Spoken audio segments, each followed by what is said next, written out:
सोपन काकाच्या पालखीचे दिमाखात सासवडमधून प्रस्थान।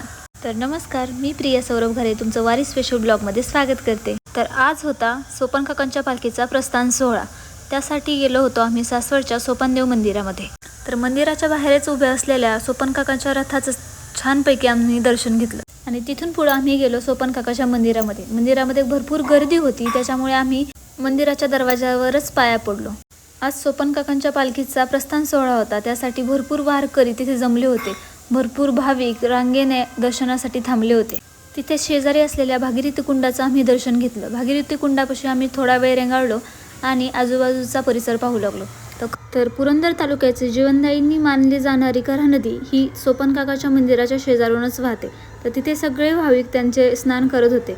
तिथून निघताना पुन्हा एकदा आम्ही संत सोपन काकांच्या पालखीचे आणि नगरखान्याचे दर्शन घेतले आणि तिथून पुढे जायला निघालो संत ज्ञानेश्वर महाराजांच्या पालखी सोहळ्याकडे।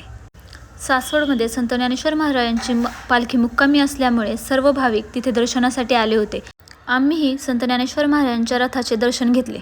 रथाचे तर दर्शन झाले, पण पालखीचे दर्शन होईल की नाही याची जरा शंकाच होती। पण खूप गर्दी असल्यामुळे आम्ही काही पालखीचे दर्शन घ्यायला गेलो नाही। पण चालता चालता आम्हाला तिथेच जवळ लाईव्ह स्क्रीन चालू असल्याचे कळाले। मग आम्ही तिथे गेलो आणि आम्हाला मस्तपैकी लाईव्ह स्क्रीनवर संत ज्ञानेश्वर महाराजांच्या पालखीचेही दर्शन झाले। मनपूर्वक आम्ही दर्शन केलं आणि तिथून निघालो घरी जाण्यासाठी। तर आज सासवडमध्ये मुक्काम असल्यामुळे मी माझ्या बहिणीकडे थांबले होते आणि घरी गेल्यानंतर तिने अशी काही माझी सुंदर मेहंदी काढून दिली होती हातावर। आणि इथून पुढच्या वारीच्या प्रवासामध्ये माझे अहो जरी माझ्यासोबत नसले तरी पण मला असं कायम वाटत राहील की विठ्ठल रुक्मिणी स्वतः प्रत्यक्षात माझ्यासोबत असतील। तर दिदूने काढलेली ही विठ्ठल रुक्मिणीची मेहंदी तुम्हाला कशी वाटली हे कमेंटमध्ये नक्की सांगा।